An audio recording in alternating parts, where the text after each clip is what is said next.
કેમ છો વિદ્યાર્થી મિત્રો? આલ્ફા વિદ્યા સંકુલ તાલાળાના ઓનલાઈન એજ્યુકેશનમાં ફરી એક વખત તમારું સ્વાગત છે. ધોરણ 10 ચેપ્ટર નંબર 12ની વાત કરતા હતા. અવરોધકતાને આધારે દાખલા ગણતા હતા. આપણે કંઈક 4-5 દાખલા છે એ કમ્પ્લીટ કર્યા છે. ગયા લેક્ચરમાં દાખલા હતા એ થોડા તો કે આમ જોતા અટપટા લાગે એવા હતા, પણ એવું કંઈ હતું નહીં. રકમ સમજાઈ જાય એના આધારે સૂત્ર, બસ ખાલી ધ્યાન એમાં રાખવાનું હતું. એ તો કે ધ્યાન એમાં રાખવાનું હતું એ ક્ષેત્રફળની જગ્યાએ શું આપેલું આપણે મેળવવાનું હતું તો કે વ્યાસ હતો. એના આધારે તો કે ક્ષેત્રફળની જગ્યાએ સૂત્ર πr² મૂકી દીધું હતું. એટલે બધી કિંમત ઓટોમેટિકલી મળી જતી હતી. બરાબર છે? ખાલી સૂત્રમાં કિંમત મૂકવાની વાત હતી, બીજું કંઈ લાંબુ હતું નહીં. છેલ્લા 2 દાખલા તો કે એવા જ કંઈક કર્યા છે. હવે તો કે હજી એક દાખલો આને આધારે રિલેટેડ છે એની વાત કરીએ તો એની રકમ કંઈક એવી છે કે એક તાંબાના તારનું વ્યાસ 0.5 mm. રકમ લખું પહેલાં હું. એક તાંબાના તારનો વ્યાસ 0.5 mm મિલીમીટરની વાત કરી. અને અવરોધકતા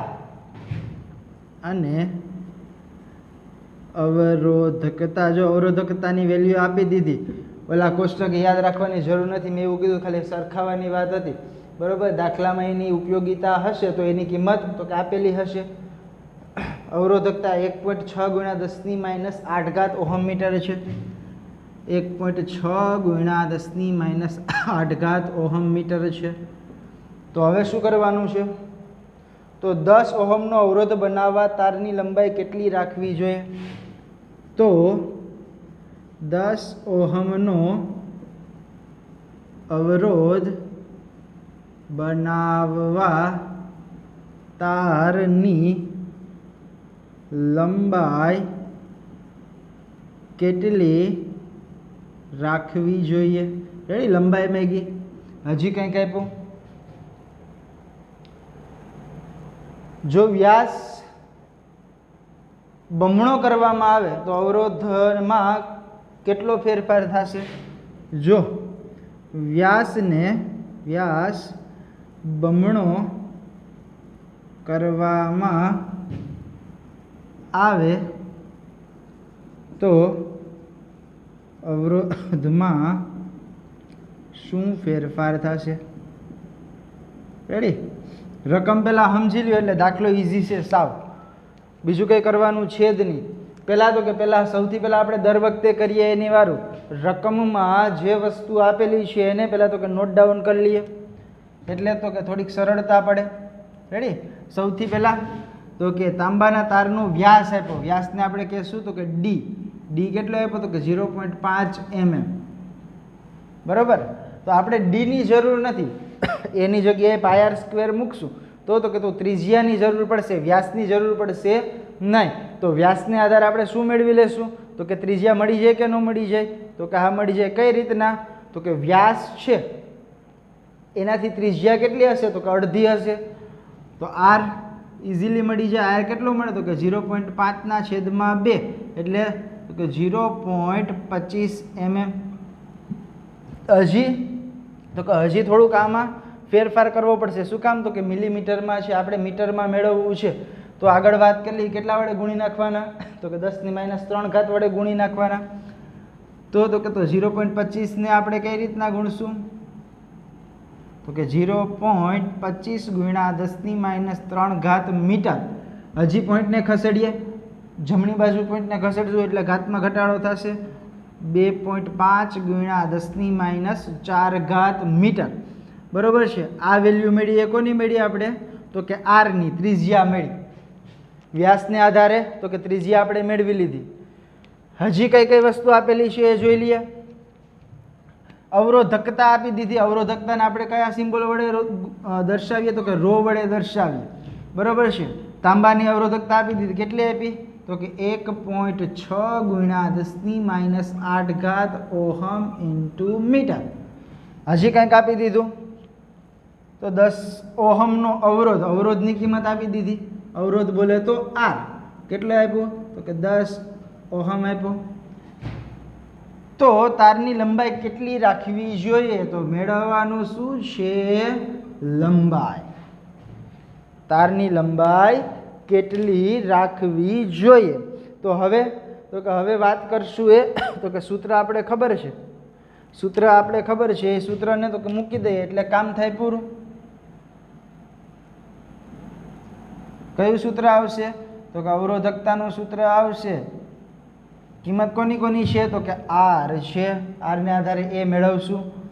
રો ની કિંમત આપેલી છે, આરની આપેલી છે, એલની આપેલી છે, એની મળી જાય એમ છે. તો કયું સૂત્ર લાગુ પડે?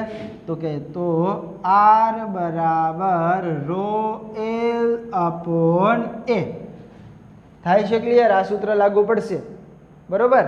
આરની કિંમત રોની એલની ગોતવાની છે, એની મળી જાય એમ છે. એટલે આ સૂત્ર આપણે તો કે મૂકી શકીએ. પણ આપણે તો પછી શું ધ્યાનમાં લેવાનું છે? તો કે સૂત્ર તો આ મૂકી દીધું. હવે એમાંથી કિંમત કોની મેળવવાની છે એને ધ્યાનમાં લેશું. કોની કિંમત મેળવવાની છે? તો કે એલની કિંમત મેળવવાની છે. તો એને સૂત્રનો કરતા બનાવીએ.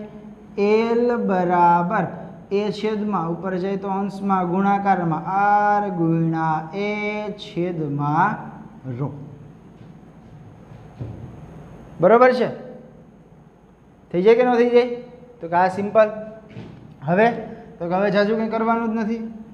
સૂત્રમાં કિંમત મૂકતી જવાની છે. આરની કિંમત કેટલી આપી?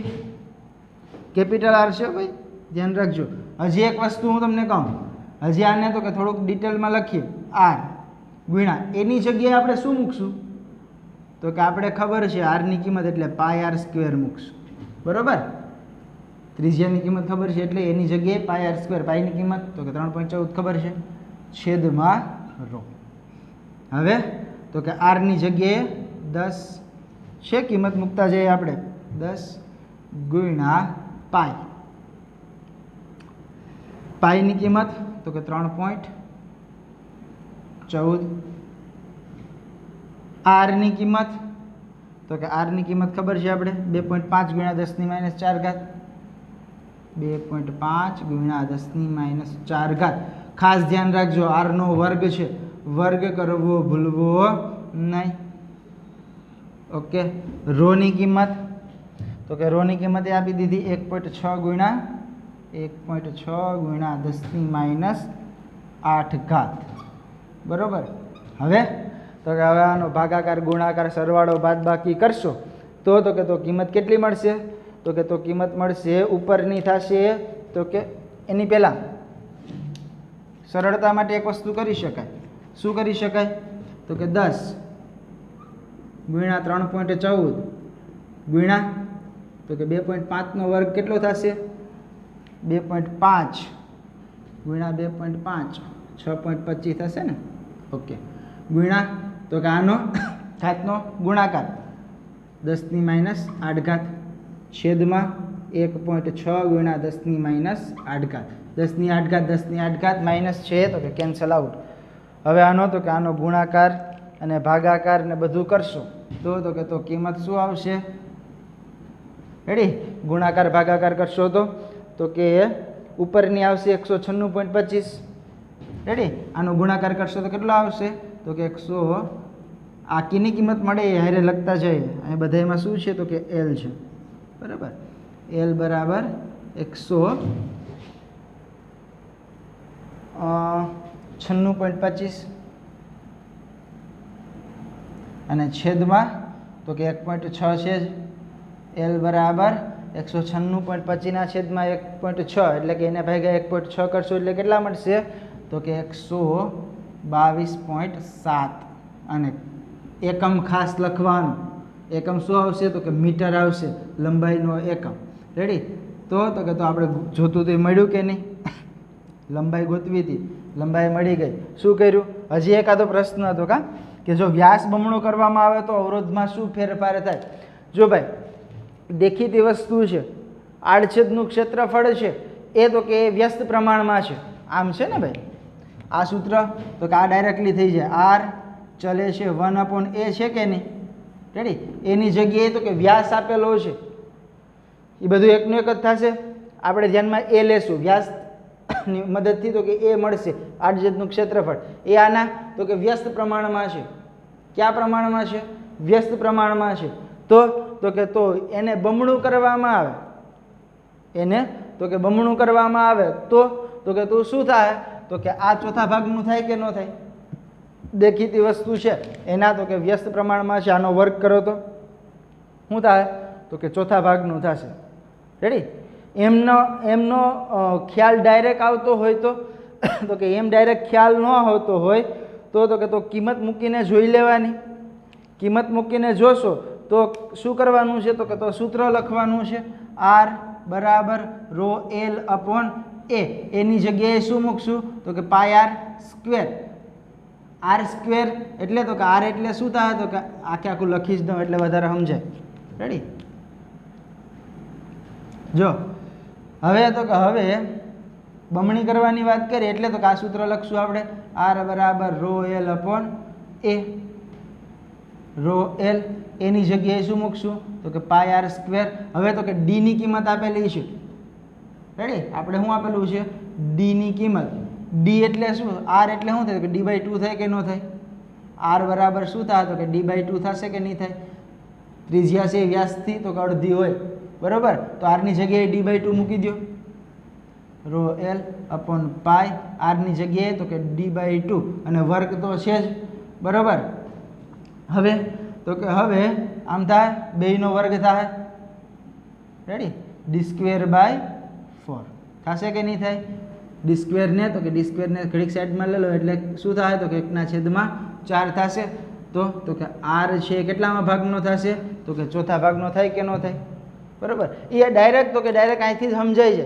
એટલું લાંબુ કરવાની જરૂર અહીંયા પડતી નથી આ તો વ્યવસ્થિત રીતે સમજાય એટલા માટે હું તમને કહું છું બાકી તો કે વ્યાસ બમણો કરવામાં આવે તો ચોખ્ખી વસ્તુ છે શું થાય તો કે એના આધારે ક્ષેત્રફળ મળે છે એનાથી વ્યસ્ત પ્રમાણમાં છે અહીંયા આ બમણો થાય તો અહીંયા ચોથા ભાગનું તો કે થશે વર્ગ છે એટલા માટે D કેનો તો કે R મેળવવા માટે તો કે D છે R થી તો કે અડધો હોય વર્ગ કરશું એટલે એનો તો કે વર્ગ થશે R સ્ક્વેર પાય R સ્ક્વેર મૂકીએ ને આપણે બરાબર છે સમજાય છે એટલા માટે તો કે એટલા માટે ડાયરેક્ટલી કહી શકાય કેટલામાં ભાગનું થાય તો કે ચોથા ભાગનું થાય બરાબર એ તો કે ડાયરેક્ટ અહીંથી પણ ખબર પડી છે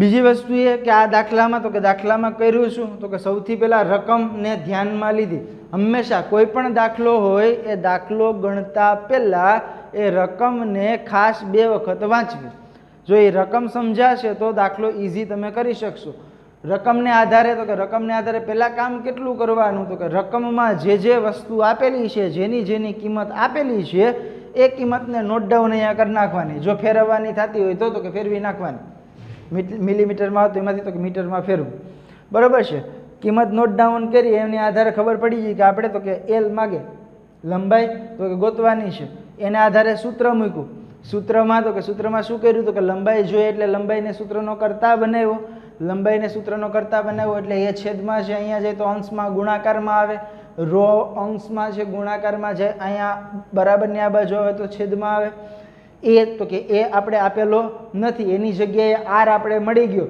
તો કે તો ક્ષેત્રફળની જગ્યાએ શું મૂકશું તો કે પાય R સ્ક્વેર તો એની જગ્યાએ મેં પાય R સ્ક્વેર મૂકી દીધો પછી તો કે પછી આપેલી કિંમત છે મૂકી દીધી R ની કિંમત 10 આપેલી છે પાયની કિંમત બધા જાણો છો 3.14 R ની કિંમત 2.5 ગુણ્યા 10⁻⁴ પણ અહીંયા ભૂલ ન થાય R સ્ક્વેર છે R નો વર્ગ છે તો કે તો વર્ગ કરવો કમ્પલસરી છે બાકી તમને જવાબમાં શું આવશે તો કે ભૂલ આવશે રેડી એક સ્ટેપ વ્યવસ્થિત રીતે સમજતું જવાનું પછી તો કે ખાલી આ કાઉન્સને છૂટો પાડ્યો આ તો કે 2.5 નો વર્ગ 6.25 ઘાતનો તો કે ઘાતનો ગુણાકાર થાય 10⁻⁸ છેદમાં પણ 10⁻⁸ છે કેન્સલ આઉટ થઈ જાય બે તો કે બે ઉડી ગયા હવે વધ્યું કેટલું તો કે 10 ગુણ્યા 3.14 ગુણ્યા 6.25 એનો ગુણાકાર કરશો એટલે 196.25 આવશે અને છેદમાં 1.6 છે એ બેનો ભાગાકાર કરશો એટલે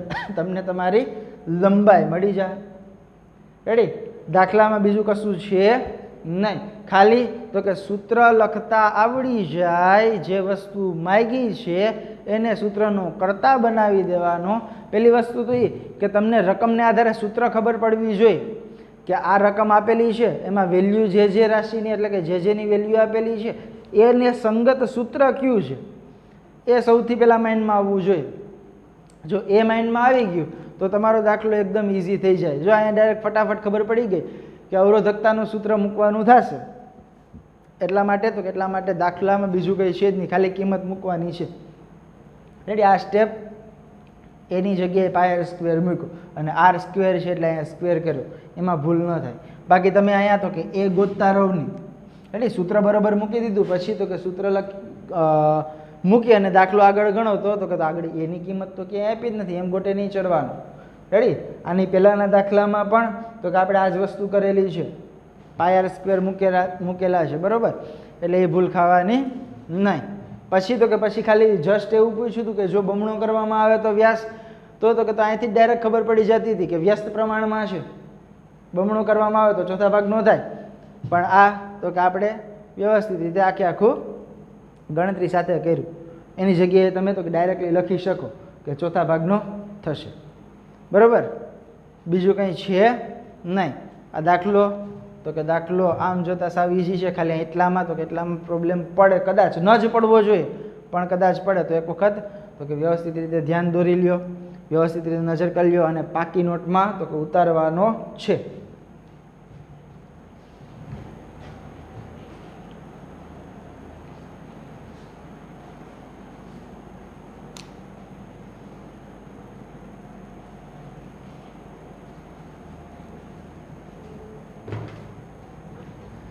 ઓકે, તો હવે આને આધારે કે દાખલો મને દેખાતો નથી.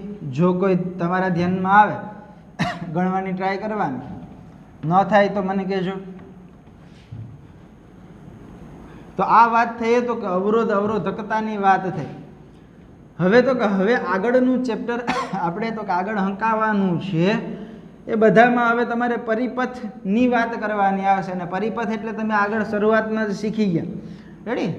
કે વિદ્યુત પ્રવાહને વહેવાનો માર્ગ એટલે વિદ્યુત પરિપથ. અને અવરોધની વાત પણ તમે શીખી ગયા કે એ અવરોધ છે એનું કામ છે તો કે એને અટકાવવાનું, વિદ્યુત પ્રવાહના જથ્થાને અટકાવવાનું કામ છે, બરાબર? તો હવે વાત કરવાની છે એ તો કે આ અવરોધો છે એને પરિપથમાં કઈ રીતે જોડવામાં આવે, બરાબર? અવરોધો છે એને તો કે પરિપથમાં જોડવામાં કઈ રીતના આવે છે અને એને જોડવામાં આવ્યા બાદ કયા પ્રકારના ફેરફારો થઈ શકે. દેખીતી વસ્તુ છે. એક તો કે એક સિમ્પલ પેલા ઉદાહરણ તમને આપું, બરાબર? કે આ કોઈ એક તો કે પરિપથ છે, વાયર છે, એને તો કે એને બેટરી સાથે જોડેલો છે, બરાબર? હવે આ એક આખો પરિપથ પૂર્ણ થયો કે નહીં, ધનથી લઈ અને ઋણ સુધી.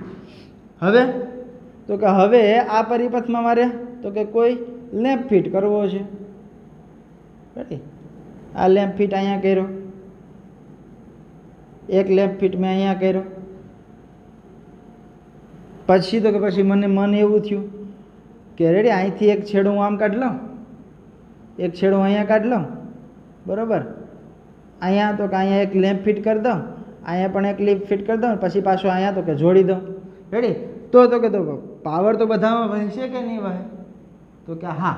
વિદ્યુત પ્રવાહ હતો તો કે વિદ્યુત પ્રવાહ તો સુવાહક હોવાને લીધે તો કે પરિપથના જે તારનો યુઝ કર્યો એ સુવાહક હોવાને લીધે તો કે એ પરિપથમાં આગળ વધશે.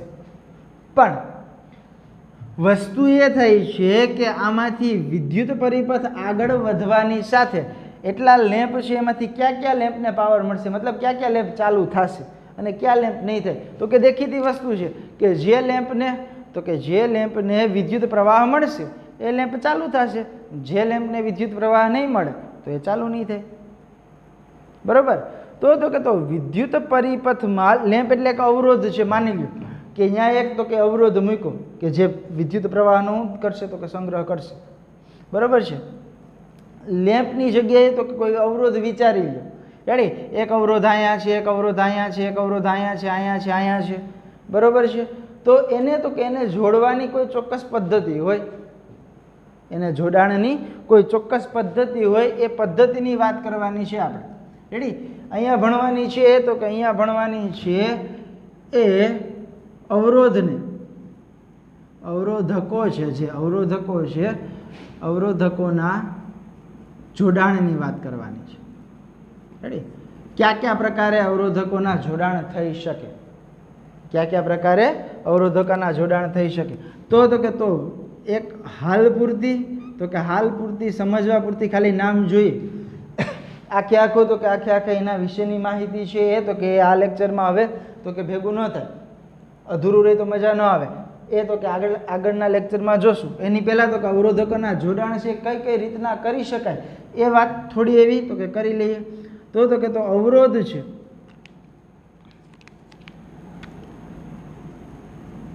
અવરોધને એક તો કે તો શ્રેણી જોડાણ માં જોડી શકાય, અને બીજી વાત છે કે અવરોધને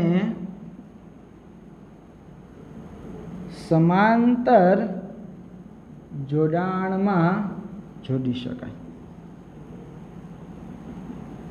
હવે પ્રશ્ન એવો થાય કે સાહેબ આ શ્રેણી જોડાણ એટલે શું અને સમાંતર જોડાણ એટલે શું? તો એમાં તો કે એમાં અવરોધો કઈ રીતના જોડવાના થશે એની પહેલાં રેડી એની પહેલાં આ ભણતા પહેલાં એક વસ્તુ તમે તો કે ફરી એક વખત જોઈ લેજો. શું? તો કે વિદ્યુત પરિપથ તમને કમ્પ્લીટલી તો કે આવડવો જોઈએ. મતલબ તો કે પરિપથમાં ખાસ ધ્યાન રાખવાની બાબત શું છે? તો કે પરિપથના જ્યાં બેટરી જોડેલી છે એ બેટરીના ધન છેડાથી પરિપથ ચાલુ થઈ અને ઋણ છેડા સુધી તો કે ક્યાંય તૂટવો ન જોઈએ. આખે આખો પરિપથ તો કે પૂર્ણ હોવો જોઈએ. બરોબર છે? આખે આખો પરિપથ પૂર્ણ હોવો જોઈએ. એમાં કઈ કઈ વસ્તુ જોડી શકાય? તો કે એમાં આપણે તો કે એક તો બેટરી જોડીએ, સાથે સાથે તો કે સ્વિચ જોડીએ. રેડી? એ બધાની તો કે એ બધાની સંજ્ઞા તમને આવડવી જોઈએ. એ બધાની સંજ્ઞા તમારે કમ્પ્લીટલી એક વખત પાછી જોવાની છે. એટલે એના માટે શું કરશો તમે? તો કે તમને જે કોષ્ટક લખાવ્યું મેં કે કયા કયા પ્રકારના સંજ્ઞાનો ઉપયોગ આપણે થશે, બરાબર, અવરોધનો ને ચલ અવરોધ ને આ બધી વસ્તુની વાત, તો કે આ બધી વસ્તુની વાત છે એ કોષ્ટકમાં કરી હતી. એક કોષ્ટક છે એક વખત તમે વ્યવસ્થિત પાછા જોઈ લેજો કે કડની બંધ કડ હોય ત્યારે કેવી સંજ્ઞા હોય, ખુલ્લી કડ હોય ત્યારે કેવી સંજ્ઞા હોય. આ બધી વસ્તુની તો કે એક વખત રિવિઝન કરી લેશો, જોઈ લેજો. અને બીજી વસ્તુ એ કે પરિપથ પૂર્ણ રીતે તો કે બંધ પરિપથ હોવો જોઈએ. બંધ પરિપથ બોલે તો કે તો આમ કે અહીંથી તો કે અહીંથી બેટરી તમે જોડી દીધી, બરાબર. મોટો છેડો છે એને હંમેશા કેવો કહેવાનો? તો કે ધન ભાગ કહેવાનો, ધન છેડો કહેવાનો. ત્યાંથી તો કે ત્યાંથી વિદ્યુત પરિપથ ચાલુ થાય, બરાબર. એ તો કે એ પાછો ક્યાં પૂરો થવો જોઈએ? તો કે ઋણ છેડા ઉપર પૂરો થવો જોઈએ. ક્યાંય તો કે ક્યાંય વચ્ચે કટ નથી, બરાબર. આમ હું કરી નાખું, રેડી? આ રીતનો મેં પરિપથ દોર્યો તો આ પરિપથ બંધ પરિપથ નથી, યાની કે પરિપથ પૂર્ણ નથી, ખુલ્લો પરિપથ છે. અહીંયા સુધી તો કે અહીંયા સુધી પાવર જશે, વિદ્યુત પ્રવાહ વહશે, ત્યાંથી તો કે ત્યાંથી આગળ નહીં વધે.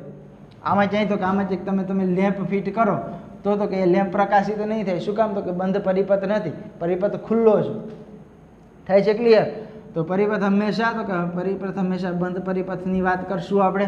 એમાં તો કે એમાં જોડવામાં આવે તો કે કળ જોડી શકાય, પછી તો કે એ મીટર જોડી શકાય, પછી તો કે વોલ્ટ મીટર જોડી શકાય. જે વસ્તુને આપણે જરૂર પડે, વિદ્યુત સ્થિતિમાનનો તફાવત માપવો હોય તો વોલ્ટ મીટર જોડશું, વિદ્યુત પ્રવાહ માપવો હોય તો એ મીટર જોડશું. બેટરી તો કે બેટરી અલગ અલગ વિદ્યુત કોષો દ્વારા પણ જોડી શકાય. માની લો કે આ 6 વોલ્ટની બેટરી મેં જોડ્યા, એની જગ્યાએ મારે તો કે એની જગ્યાએ 2 વોલ્ટની 3 બેટરી જોડવી તો કે તો એની સંજ્ઞા આમ થશે 1 2 3. આ બધી છે તો કે આ 2 વોલ્ટ 2 વોલ્ટ અને 2 વોલ્ટ એમ કરીને તો કે ટોટલ 6 વોલ્ટ મેં કર્યા છે. એટલે આવી સંજ્ઞા છે એ તો કે આવી સંજ્ઞા છે તમારે પરિપથની ધ્યાનમાં રાખવાની છે. એના પછી જ આપણે તો કે શ્રેણી જોડાણ અને સમાંતર જોડાણમાં અવરોધ કઈ રીતના હોય એની વાત કરવાની છે. અને એ બંને પ્રશ્ન છે એ આઈએમપી છે ભાઈ. ક્યાં ક્યાં? તો કે શ્રેણી જોડાણ સમજાવો અથવા તો સમાંતર જોડાણ સમજાવો. બીજી વસ્તુ કે એની લાક્ષણિકતાઓ, યાની કે શ્રેણી જોડાણમાં કોઈ વસ્તુ જોડાયેલી હોય તો એના ગુણધર્મો, સમાંતર જોડાણમાં જોડાયેલા હોય તો એના ગુણધર્મો, એ બધાની ચર્ચા છે એ આપણે તો કે કરવાની જ છે. એની પહેલાં તો કે એની પહેલાં તમારે પરિપથ દોરતા આવડવો જોઈએ. બધી સંજ્ઞા તમને યાદ હોવી જોઈએ. રેડી? તો આજ માટે તો કે આજ માટે દાખલો અને આ એટલું વર્ક બરાબર છે. કમ્પ્લીટલી રીતના તો કે રિવિઝન કરશું. આના પછીના લેક્ચરમાં આપણે વાત કરશું એ તો કે શ્રેણી જોડાણની વાત કરશું. રેડી? શ્રેણી જોડાણ. શ્રેણી જોડાણ એટલે શું?